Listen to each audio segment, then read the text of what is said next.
Back. Welcome back. You see the title.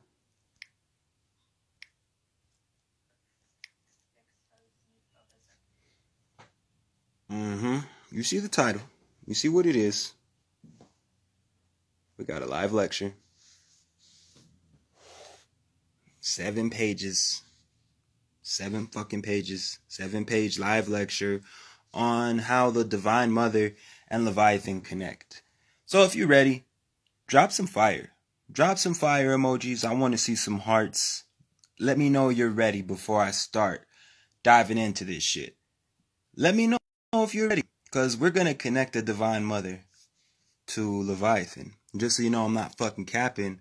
Yes, 7-page lecture. Prepared, ready to go. The Divine Mother and Leviathan. A deep, occult, esoteric, historical, and anatomical revelation. So, without further ado, I could do that after. After I read this. Sure, I can add you. I don't see why not. I totally will. My bad. I'm sorry. My bad. Damn. But let's get into it, shall we? And also, I'd like to highlight, this is my fucking work by Kashil. Kashil teaches me, okay? I'm just going to go ahead and highlight that. This is my fucking work. Introduction. This is not mythology. This is not religious fan fiction.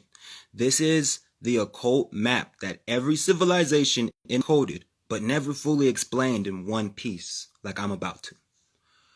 What I'm going to be reading to you is the united field theory of the divine feminine and the serpentine chaos, where psychology, anatomy, energy work, astrophysics, ritual magic, and Kabbalah, Gnosticism, not to mention Hindu Tantra, all mixed together. We're going to start with bullet 1, Leviathan, the serpent of the abyss. Historically, Leviathan appears in ancient Greek tablets, ancient sacred German tablets referred to as the Lotan, the 7-headed chaos serpent. It appears in Babylonian myth as Tiamat's primordial waters. Leviathan appears in ancient Egypt, ancient Kemet, as Apep, Apophis, the serpent that set battles nightly in the Duat. In Judaism, the Most High, Yahweh Shah, Yahshua HaMashiach, tames this creature. He does not destroy it. And reference to this is in the book of Job and the book of Psalms. Every culture kept describing the same entity. The coiled primordial force that existed before light, before form, before order. This is not a coincidence. These were independent civilizations separated by geography, but united by one esoteric reality. Every initiate had to face the serpent within, the chaotic force within. Okay? So, in a nutshell, every previous civilization was all talking about this same energetic signature, this same force inside of you. Okay? What does Leviathan represent inside of you?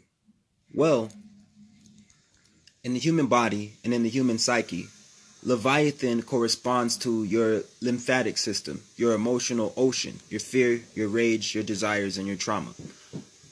Leviathan connects to the root and the sacral energy reservoirs within the body. It is associated with your sympathetic nervous system's raw survival circuits like adrenaline.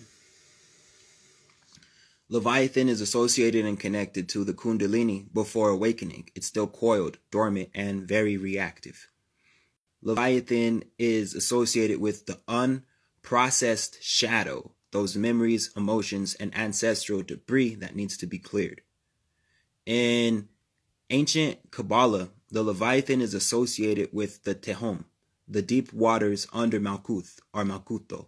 It is the unrefined power, the same force mystics call the ancestral astral spirit. Yogis called Kundalini. Taoists called it the coiling dragon. And psychologists call it the unconscious mind. It's all the same thing.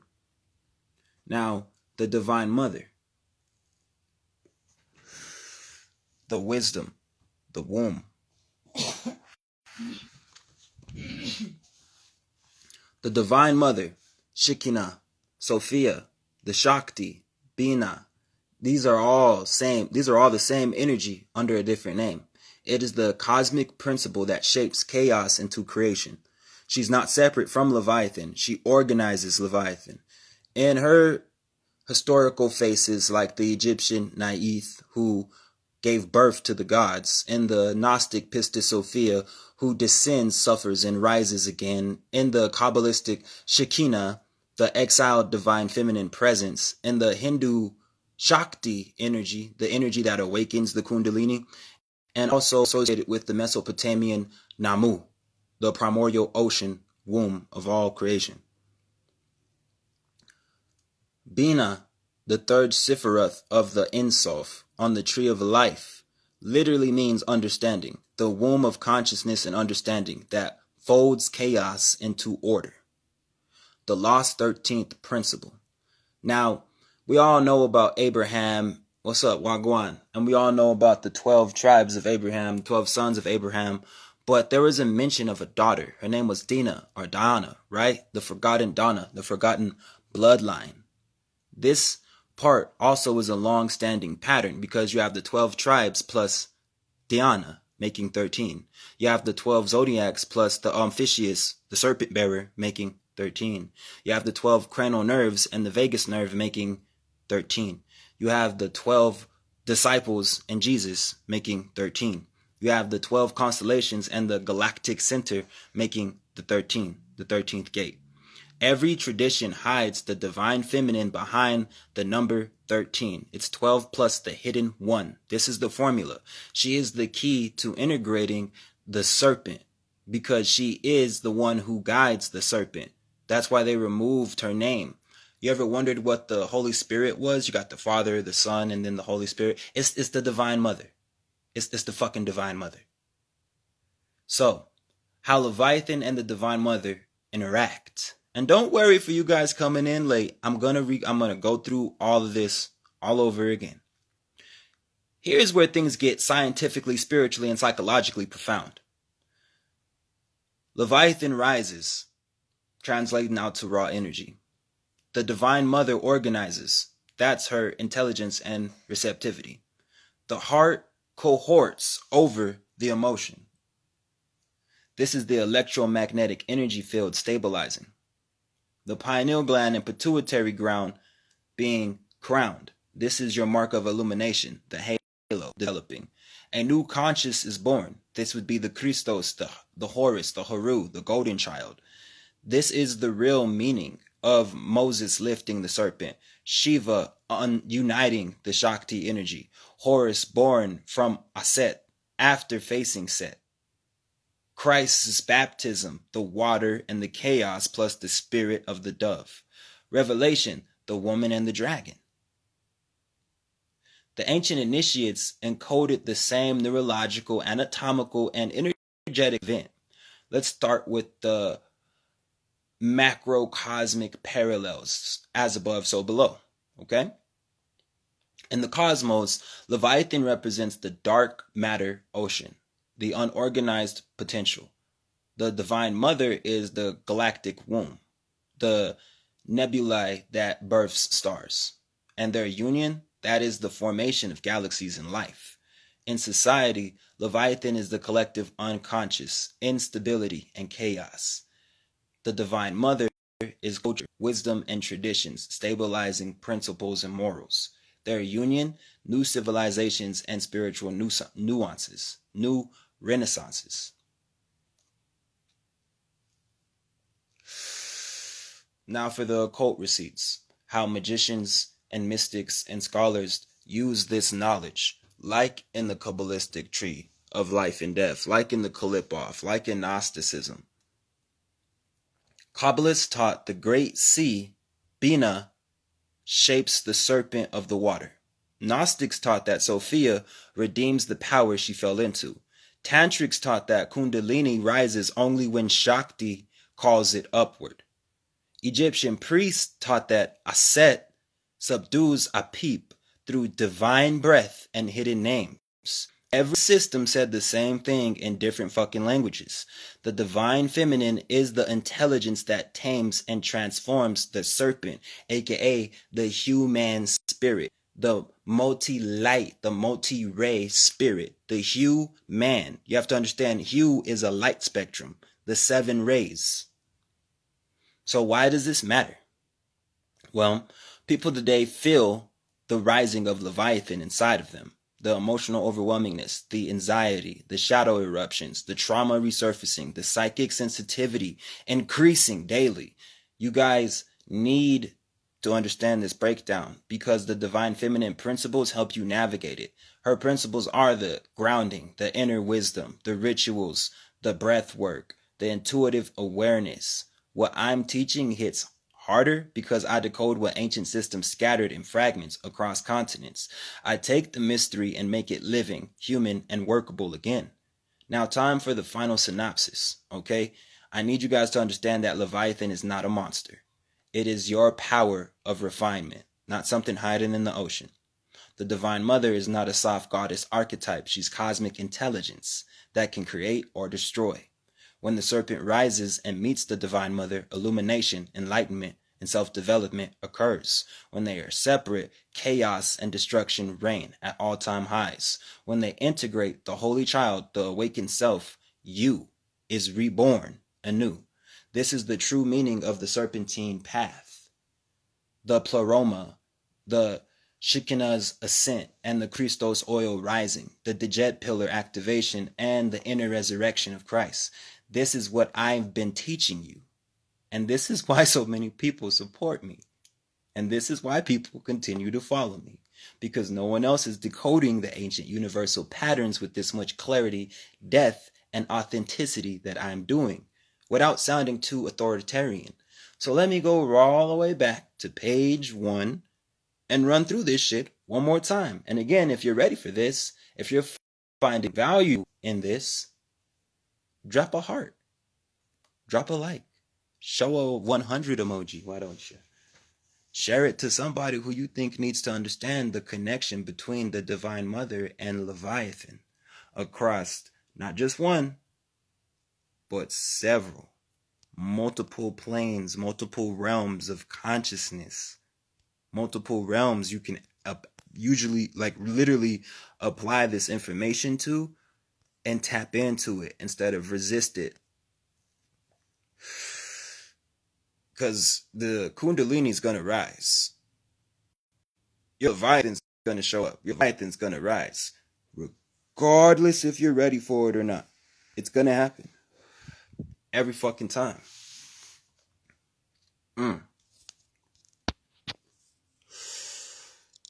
Bingo, baby. So without further ado, one more time. This is a lecture from who? Kashil. By Kashil. The Divine Mother and Leviathan. A deep, occult, esoteric, historical, and anatomical revelation. Okay? This is what I'm going to be reading from. Yo, wagwan, Dimitri. You're going to want to hear this.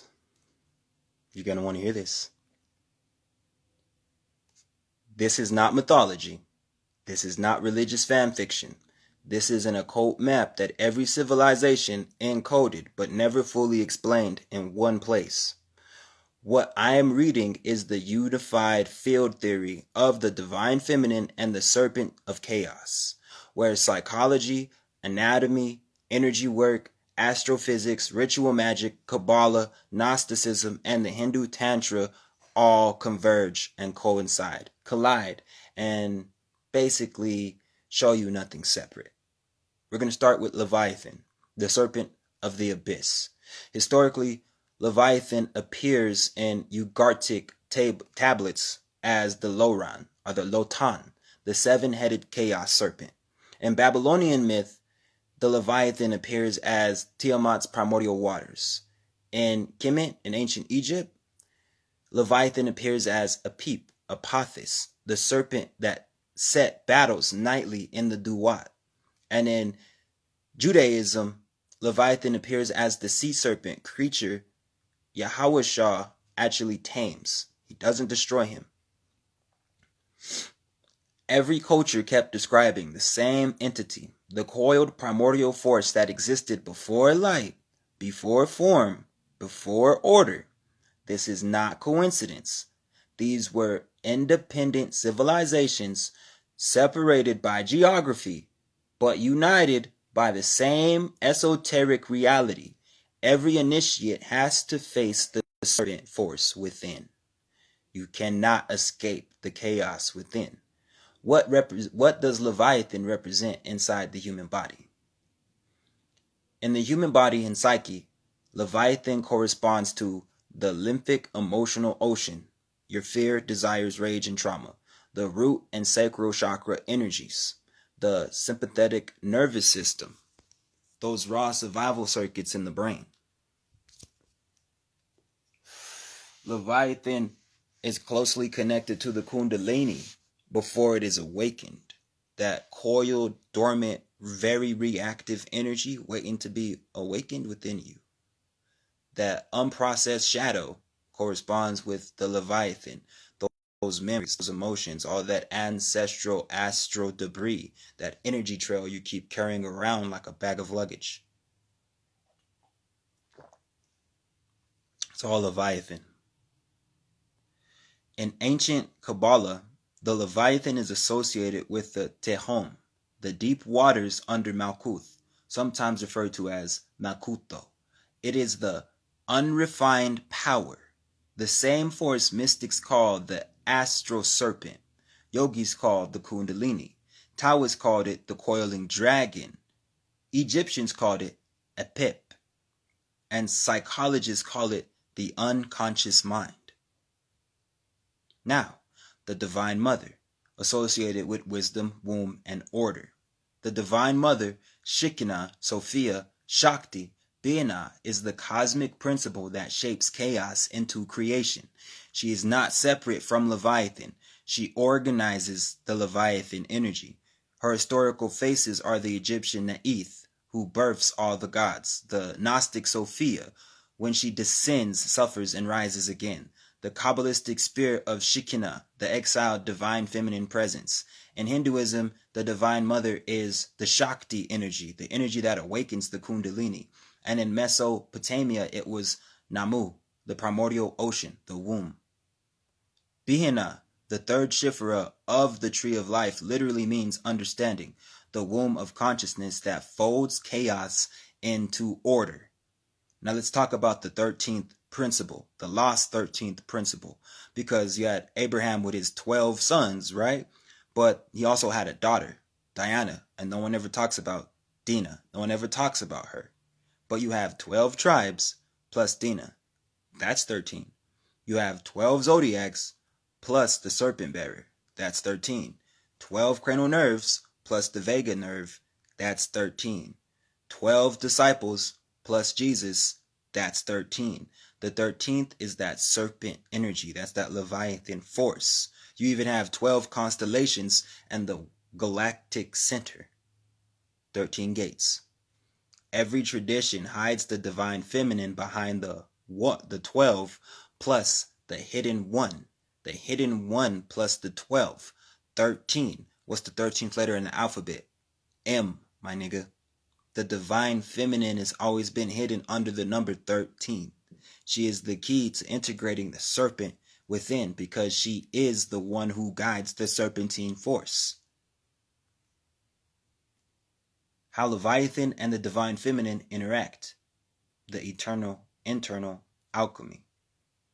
Here is where things get scientifically, spiritually, and psychologically profound. Leviathan rises, that's raw energy. The Divine Mother organizes, that's intelligence and receptivity. The heart cohores and conquers. This is the electromagnetic field stabilizing itself. The pineal and pituitary crown, this is your illumination and the development of your halo. A new consciousness is born. That would be the Christos. That would be Horus, the Haru. That's the golden child. This is the real meaning of Moses lifting the serpent. This is the real meaning of Shiva untying and uniting with the Shakti. This is the fucking real meaning of Horus being born from a Set after facing Set. This is the real meaning of Christ's baptism. For fuck's sake, the water plus the chaos plus the spirit and the dove give you illumination. In Revelation, this is what it means when the woman is with the dragon. All ancient initiates encoded the same neurological, anatomical, and energetic event with different names all across the world. The macrocosmic parallels, the above and below. In the cosmos, the Leviathan is the dark matter ocean within the space that we see with the stars, all that triple blackness, the unorganized potential. The Divine Mother, that's the galactic wombs, the nebulae that actually births all the stars. And then their union gives the formation of galaxies and life in our universe. The parallels in society would be Leviathan as the collective unconscious, the instability and chaos, translating in real time. That would be the Divine Mother is the culture, the wisdom traditions, the stabilizing principles that keep people grounded. Together, you would have new civilizations and spiritual renaissances being born and birthed simultaneously. Now let's talk about the occult receipts. How the magician, how the mystics and the scholars use this knowledge. The Kabbalists taught that the Great Sea is Bina, that shapes the serpent of the waters. The Gnostics taught that Sophia redeems the power she once fell into. The people who study Hinduism and Tantra teach that Kundalini only rises when Shakti calls it up. The Egyptians, the Kemetic priests, they taught that a Set subdued Apophis through divine breath and hidden names of power. Every system said the same thing in a different fucking language. The divine feminine is the intelligence that tames and transforms the serpentine energy. So why does that matter? Because people today feel the spirit of Leviathan rising inside of them. They're emotionally overwhelmed. They feel the anxiety. They feel the shadow eruptions. They understand their traumas resurfacing. They feel the psychic sensitivity increasing. You see it. You notice it. You see what's going on. And that's exactly why you have to understand the principles of the divine feminine, which come with grounding, inner wisdom, fucking ritual, breath work, their intuitive awareness, just so you can be basically able to rise from where you fell. So you can harness that Leviathan energy inside of you instead of letting it control and destroy your fucking life as a chaotic force. That's why my teachings hit harder, because I decode what the ancient systems scattered and left behind across all the continents. I take the mystery out of it and I make it livable, human, and usable for everybody. This took a little bit of time for me, okay? The average person, it would have took them a lot longer. But I just spit out a 7-page synopsis showing you how the Divine Mother and Leviathan are connected. Who else is doing this? Come on. Who else is doing this right now? I don't see nobody else showing you how the Divine Mother and Leviathan are connected the way I'm showing you the Divine Mother and Leviathan are connected. Let's see what I have in my notebook, why don't we? The Divine Mother and Leviathan. Well, what do you see here? Leviathan in Hebrew Christian traditions. The Leviathan is the primordial sea serpent, the chaos monster, a force of undifferentiated watery chaos that must be named, bound, or transformed for cosmos and universe to exist. The Divine Mother, under many names, Sophia, Shekinah, Bina, Pistis Sophia. In Tantra, the cosmic creational womb in Tantra is the unfolding principle that gives form, the soul, and physical presence into being. She is simultaneously nurturing and dangerous, a consuming ocean and a birthing sea. In many traditions, the serpent and the sea imagery connects the two. The serpent is the movement of raw life force energy, the Kundalini, and the sea, the abyss, the Abydos, the waters of Nun, is the matrix from which form and life emerges. Thus, Leviathan, often represented as the chaotic substrate that the Divine Mother both governs and emerges from. Peace, peace, peace. Welcome, welcome. Y'all missed it. Y'all niggas is late. When I say niggas run on nigga time, y'all late. Y'all missed it. Y'all missed the whole synopsis, but you can rewatch it. It'll be on YouTube. It'll be on Instagram. And Gnostic and Kabbalistic and Tantric thought, the Divine Mother and the primordial serpent Leviathan are not identical in every situation, but the polarity is always there. Sometimes hostile, sometimes identical, sometimes two phases of the same reality, chaos and potential energy, form and manifestation. The careful reading is that they are archetypal poles, archetypal energies of the same economic structure of cosmic birth. Leviathan begins as a cosmological obstacle in the sea of primordial chaos in the creation myths.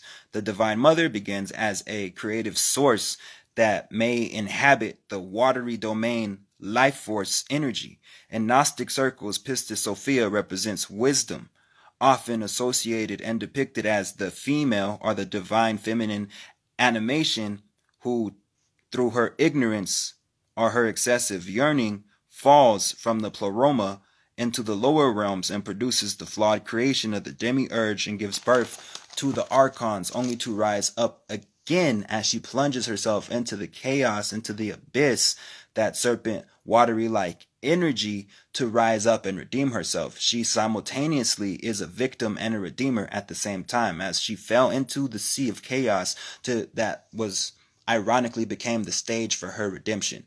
Do you see the parallels between the divine feminine and the Leviathan Kundalini serpentine energy?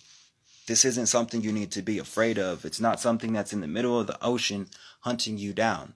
This is something that's inside of you, and something that is around you, and something that exists eternally, and you cannot escape it.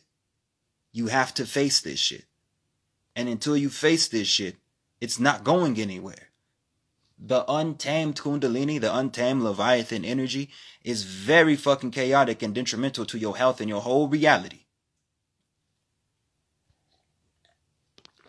Did some good ass coffee. In the Kabbalah, the Kabbalistic Insof and the Sephareth, Binah, the Binah spirit is the spirit of understanding, which the high divine feminine on her upper triad being Kithar, the Chokmah, and the Bihina, she is the womb of form, the mother of matter and Maktar, who gives shape to the ineffable light, which is consciousness, with the Chokmah out of her plunge and fall of darkness. Yep, that's it, my nigga. Out of darkness come the light. Darkness hosts the environment for light, and thus water is the host for the Leviathan. And exactly. And remember, I said water is the only physical representation of spirit that we have. It has no shape, no form, no smell, no taste, but yet it can have a shape, a form, a smell, and a taste. Shikna in the Kabbalah often denotes the immanent dwelling presence of the divine feminine that honestly resonates and resides in humanity.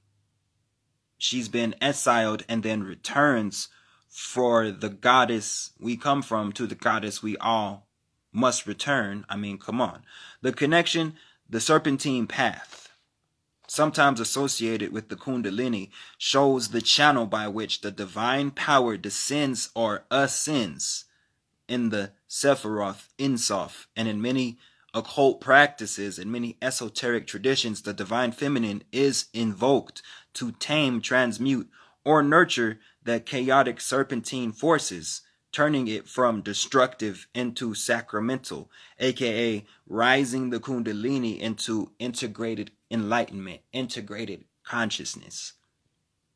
Now, since we're on the Kundalini and the Hindu tantric topic, let's go over the Hindus' parallels with the Leviathan Kundalini serpentine force.